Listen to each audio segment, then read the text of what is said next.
सुषमा अंधारे बोलतायत, आपण थेट जाऊयात. अघोरी तंत्र मंत्र विद्येचं प्रकरण आलंय. ही अघोरी विद्या, हे तंत्र मंत्र प्रकरण, हे सगळंच महाराष्ट्राला पुन्हा अजून 5-25 वर्ष मागे नेणारी गोष्ट आहे. आणि त्याच्यामध्ये जर नाव महिला आयोगाची एकेकाळची प्रमुख म्हणून चाकणकरांचे येत असेल किंवा राज्याचे मुख्यमंत्री असणाऱ्या व्यक्तीचं नाव जे आता उपमुख्यमंत्री आहेत त्यांचं येत असेल तर हे गंभीर आहे. त्यामुळे हे कॉल एकनाथ शिंदेंनी कशासाठी केले, का केले, याची चौकशी होणं गरजेचं आहे. मी जसं आधी म्हटलं की ज्याने सीडीआर काढले त्याची तर चौकशी झालीच पाहिजे की त्याला सीडीआर कसे मिळाले. पण ज्याचे सीडीआर निघालेत, कारण ज्या अर्थी दमानिया इतक्या वेळा म्हणतात त्या अर्थी दमानियांचं म्हणणं त्याच्यात काही तथ्य असेल. तथ्य नसेल तर दमानियांवर कारवाई होईल, पण तथ्य असेल तर ते दुर्लक्षित करण्यासारखं नाही. त्यामुळे एकनाथ शिंदेंची चौकशी एसआयटी करणार आहे का? कारण जी एसआयटी 18 तारखेला पहाटे खरातची कारवाई झाली अटकेची, त्याच्या तत्पूर्वी 2 दिवस आधी एसआयटी स्थापन झाली. एसआयटी बद्दल मी विश्वास व्यक्त केला, मी सकारात्मकता दाखवली. मी असं म्हटलं की एसआयटी सगळं व्यवस्थित करेल. मात्र माझी अडचण अशी आहे की माझी इच्छा नसताना सुद्धा नाईलाजाने मला एसआयटीच्या सगळ्या तपासाच्या गतीबद्दल प्रश्न उपस्थित करावे लागत आहेत. कारण मी कालही म्हटलं की जर माझ्यापर्यंत माहिती पोचते, दमानियापर्यंत माहिती पोचते, अजून कुणाकुणापर्यंत माहिती पोचते, तर ही सगळी माहिती एसआयटी पर्यंत का पोचत नसेल? जर एवढं सगळं काम, जसं मी कालही म्हटलं, दमानियालाच एसआयटीचे प्रमुख करून टाका, काय अडचण आहे? हे सगळं काम जे आहे हे काम आम्हाला एसआयटी कडनं अपेक्षित आहे. आम्ही वारंवार म्हणत होतो, कारण पुरावे नष्ट करायला वेळ मिळू शकतो. ज्यांच्या बद्दलची ही माहिती पुढे येते किंवा 21 मिनिटाचं संभाषण झालंय, काय संभाषण झालंय आम्हाला माहित नाहीये. 13 कॉल केलेत, इतके इनकमिंग आहेत, इतके आउटगोईंग आहेत. मग एवढे इनकमिंग आणि आउटगोईंग कॉल अतिशय महत्वाची नावं आहेत. एकनाथ शिंदे म्हणजे काही दुर्लक्षित करण्यासारखं नाव नाहीये. दीपक केसरकर हे दुर्लक्षित करण्यासारखं नाव अजिबात नाहीये. आणि या नावांच्या कडून जर कॉल होत असतील तर हे अत्यंत वाईट आहे. तेव्हा या सगळ्या नावांची चौकशी होणं तितकंच गरजेचं आहे. ते झालं पाहिजे. ते का होत नाहीये? चाकणकरांना अजूनही चौकशीला बोलावलेलं नाही. चाकणकरांच्या सोबतचा नामकर्ण आवारे, जो सगळी ही भोंदूगिरी स्थापित करण्यासाठीचा कल्प्रिट नंबर 1 नामकर्ण आवारेची सख्खी मुलगी गमेच्या घरात दिलेली आहे. Game one of the trustee Shivnika ट्रस्टचा. या गमे आणि नामकर्ण आवारे नंतर ललित पोफळे, जे अत्यंत महत्वाचं नाव आहे. ललित पोफळे सीए. ललित पोफळेने अनेक बड्या नेत्यांच्या मदतीने काही कंपन्या उभ्या केल्याची माहिती पुढे येते. या कंपन्या, हे बडे नेते यांची नावं आमच्याकडे आहेत. त्याचे इनपुट आम्ही वेळोवेळी एसआयटीला देण्याचा प्रयत्न करत आहोत.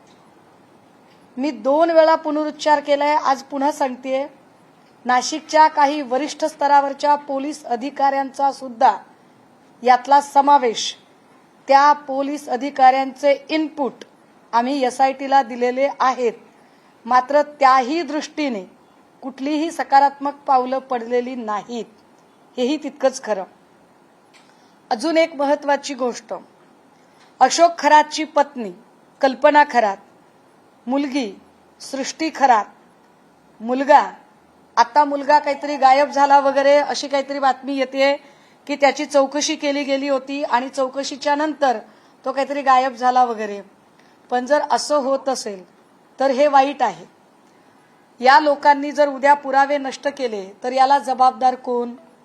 काय नेमकी एसआयटीची अडचण असेल की एकाच वेळेला खरातची मुलगी, खरातची पत्नी, खरात यांना ताब्यात घेतलं जात नाही? भांडे नावाचा जो अधिकारी आहे, या भांडेची पत्नी, तिच्या नावावरची जी प्रॉपर्टी आहे त्यांची चौकशी कधी होणार आहे? दीपक लोंढे, जो दीपक लोंढे हा खराचा अत्यंत निकटवर्तीय आणि तितकाच निकटवर्तीय दीपक केसरकर यांचा. दीपक केसरकरांनी कितीही नाही म्हटलं तरी दीपक केसरकर हे या सगळ्या अनेक कड्यांमधली एक महत्वाची कडी आहेत. दीपक केसरकर पळ काढू शकत नाहीत. दीपक केसरकरांचं हे म्हणणं की जोपर्यंत वाईट गोष्ट कळली नाही तोपर्यंत बोलणं काय गैर आहे, तर नाही. वाईट गोष्ट कळली नाही म्हणजे वाईट गोष्ट पब्लिकली कळली नाही, पण तुम्हाला माहीत नव्हतीच असं आम्ही कशावरून समजावं. शक्यता नाकारता येत नाही. कारण दीपक लोंढे हा सगळे आर्थिक व्यवहार सांभाळायचा. तो लोंढे तुमच्या सोबत होता. त्या लोंढे सोबत तुम्ही असंख्य ठिकाणी दिसता. त्या लोंढेचे आणि तुमचं संभाषण झालंय हे आता दमानिया सांगत आहेत. मी पुन्हा पुन्हा म्हणते की दमानियांवरचा माझा आक्षेप ॲज इट इज आहे, पण त्यांनी घेतलेली नावं ही दुर्लक्षून चालण्यासारखी नाहीत. त्यामुळे दीपक लोंढे आणि दीपक केसरकर यांच्यामध्ये नेमकं काय संभाषण होत होतं, हे जे दीपक आहेत या दोन दीपकांनी कोणता असा दीपक लावलेला आहे हे जरा एकदा पुढं आलं पाहिजे, हे कळलं पाहिजे महाराष्ट्राला. अघोरी विद्या, तंत्रमंत्र, वर्षा बंगल्यावर काय रेड्याची शिंग पुरली, काय काय झालं याच्या चर्चा, वदंता, वेगवेगळ्या वर्तमानपत्र, बातम्या, कर्णोपकरणी अशा खूप सगळ्या चर्चा झाल्या. या सगळ्यांमध्ये महाराष्ट्राची एकूण जी प्रतिमा आहे ती प्रतिमा मलिन होते हे जास्त गंभीर आहे. अजूनही आम्हाला कळलं नाही, चर्चा खूप येतेय की कुणाच्या तरी फोटोवर फुल्या मारल्या गेल्या. आम्ही खूप माहिती घेतो तेव्हा काही लोक दबक्या आवाजात म्हणतायत की अशा फुल्या या राज्याचे विद्यमान मुख्यमंत्री श्रीयुत देवेंद्र फडणवीसजी यांच्या फोटोवर फुल्या मारल्या. काय खरं काय खोटं आम्हाला माहित नाही, आम्हाला याची कल्पना नाही. पण राज्याच्या मुख्यमंत्र्यांच्या फोटोवर फुल्या मारण्या इतकी हिमाकत जर कोणाची होत असेल तर ही राज्याला हादरवणारी गोष्ट आहे. त्यामुळे हे कोण लोक आहेत, यांना का फुल्या माराव्याशा वाटतात, फुल्या मारण्यामागची यांची भावना काय आहे. म्हणजे खरातान करवी जर कोणी अशोक खरातच्या हातून कोणी तंत्रमंत्र विद्या करू पाहते, कोणी अघोरी विद्या करू पाहते, तर तो कोण आहे, असा कोण असेल की ज्याला काही फायदा होतोय, काय नेमकं हे घडत होतं. कारण महाराष्ट्राच्या शीर्षस्थानी असणारी ही एवढी महत्वाची नावं आणि त्यांच्या नावाच्या संबंधाने जर एवढ्या गंभीर चर्चा बाहेर येत असतील तर महाराष्ट्रातली जी जनसामान्य जनता आहे ती सुरक्षित आहे असे कसे मानावे. त्यामुळे SIT जर तपासाला वेग घेत नसेल तर या प्रकरणामध्ये अगदी CIDचा समावेश व्हावा असं आमचं म्हणणं आहे. कारण SIT अजूनही चाकणकरांना अजूनही चौकशीला बोलावत नाही. चाकणकरांना समन्स आलं असं साधारणतः 8 दिवसांपूर्वी कळलं. त्याच्या पुढचे 3 दिवस चाकणकरांनी सोयीस्कर मौन बाळगलं. 3 दिवसानंतर चाकणकरांना अचानक कंठ फुटला आणि त्या म्हणाल्या की असं समन्स मला आलंच नव्हतं. याचा अर्थ आम्ही काय काढायचा. चाकणकर SITला बोटावर नाचवतायत का. चाकणकर सांगू पाहतायत का की माझा पाठीराखा इतका मोठा आहे की SIT आणि या सगळ्या यंत्रणा याचा मला फरकच पडत नाही. की याचा दुसरा अर्थ काढायचा की लोक दबक्या आवाजात म्हणतात की बाबा SIT प्रमुखांची आणि चाकणकरांची चांगले गुड रिलेशन आहेत. आम्ही नेमकं काय म्हणायचं याला. कारण तपास पुढे जात नाहीये. तपास पुढे का जात नाही, अजूनही आर्थिक स्रोत का तपासले जात नाहीत. CDR बाहेरचा माणूस काढतो, SIT काढत नाही. हे SIT साठी गंभीर आहे. हे ब्रीच ऑफ प्रायव्हसी तर आहेच आहे, पण तो CDR SIT काढू शकत नाही हे SITचं अपयश वाटत नाही का. त्यामुळे परत एकदा विनंती की या सगळ्या लोकांची, कारण ऑन फ्लोअर ऑनरेबल चीफ मिनिस्टरांनी सांगितलेलं होतं की आम्ही आजी माजी सगळ्याच संचालकांची चौकशी करणार आहोत, गृह खातं चौकशी करणार आहे. पण आजी माजी संचालकांची चौकशी झालेली नाही. ती चौकशी होणं गरजेचं. जो कोणी असेल मी पुन्हा म्हणते, जो कोणी असेल, जी काही 30-40 नावं आहेत, त्या 40 नावांमध्ये कोण कोण आहे, काही जण असे पण आहेत जे आमच्या नजरेत आहेत की जे आमदार नाहीत पण आमदारापेक्षा कमी नाहीत, जे आमदार नाहीत पण आमदारापेक्षा कमी नाहीत, आणि ज्यांचा वावर बऱ्यापैकी मंत्रालय आणि परिसरात आहे, अशी सुद्धा नावं यात आहेत. या सगळ्यांची चौकशीच्या संबंधाने वेगवान पावलं उचलली गेली पाहिजेत. अन्यथा एक मूव्हमेंट म्हणून आणि पुढचा स्टँड घ्यायचा म्हणून मग आम्हाला परत रस्त्यावर उतरून आंदोलन करावं लागेल. कारण प्रश्न महाराष्ट्रातल्या लेकीबाळींच्या इब्रतीचा आहे. मी हे पुन्हा एकदा सांगितलं पाहिजे की यातल्या बऱ्याच गोष्टी इतक्या संवेदनशील आहेत की त्यावर मी जाणीवपूर्वक ओपन अप होणं टाळते. जे काही दमानी यांनी केलं ते काय म्हणजे काय म्हणता येईल त्याच्यावरती न जाता किंवा ते सगळं करताना या सगळ्यांमध्ये मूळ विषय डायव्हर्ट होऊ नये म्हणून आम्हाला पुन्हा पुन्हा पुन्हा पुन्हा त्या विषयाकडे आणावं लागते.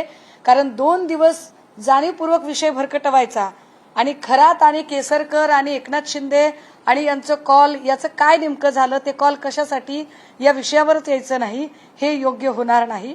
त्यामुळे या सगळ्या मुद्द्यांचं निराकरण झालं पाहिजे आणि SITने याची उत्तरं दिली पाहिजेत.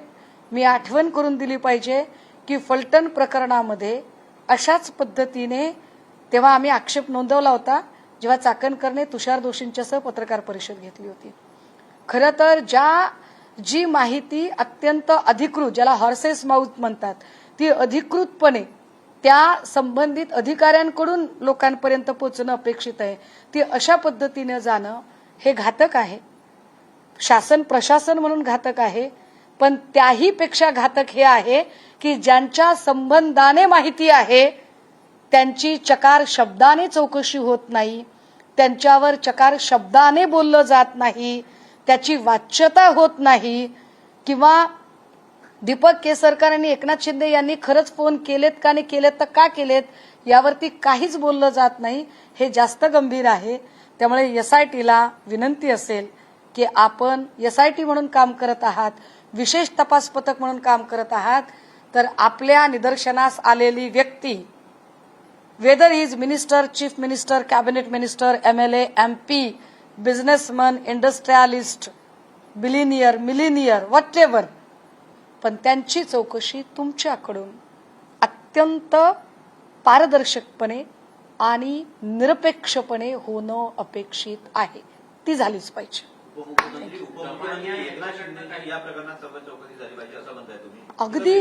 पण त्यात एकच त्यामध्ये मिलिंद नार्वेकरांची पण 11 मे 2025 ते 12 फेब्रुवारी 2026 दरम्यान जवळपास 3 इनकमिंग कॉल, 5 आउटगोईंग कॉल, सर्वात जास्त बोलणं 169 सेकंड. यांची पण चौकशी झाली पाहिजे अशी मागणी असेल तुमची. 169 सेकंड बरोबर आहे. 60 120 130 3 मिनिट, 2.5 ते 3 मिनिटं. मी काय म्हणते, माझा पहिल्या दिवसापासूनचा स्टँड आहे, याच्यात कुणीही असेल तर गै करू नका. अगदी माझ्या पक्षाच्या माणसाची सुद्धा तुम्ही चौकशी करा, कारण मला माझ्या माणसांवर विश्वास आहे, पण तरीही तुम्ही चौकशी करा, त्यांची सुद्धा चौकशी करा. पण सगळ्यात महत्वाचं, जर 13 कॉल अशा माणसाला जर राज्याच्या उपमुख्यमंत्र्यांकडून होत असतील आणि त्यात 21 मिनिटांचं संभाषण असेल तर हे गंभीर आहे. दीपक लोंढे जो सगळे आर्थिक व्यवहार सांभाळत होता त्याचे आणि दीपक केसरकर यांचे ज्या पद्धतीचे अत्यंत निकटचे संबंध एस्टॅब्लिश होत आहेत, त्यांची चौकशीच होत नाही, हे वाईट आहे. चाकणकरला अजूनही चौकशीला बोलावलं गेलं नाही. चाकणकरचे संपत्तीचे स्रोत तपासले गेले नाही. चाकणकरांची आणि आकाश चौधरींची जी प्रॉपर्टी आहे रोह्याची, त्याच्यावर अजूनही म्हणजे ईडीची एंट्रीच झाली नाही या प्रकरणात. अजूनही एवढे म्हणजे अरबो खरबोची सगळी उलाढाल होते आणि अजूनही ईडी याच्यावरती काहीच बोलत नाहीये.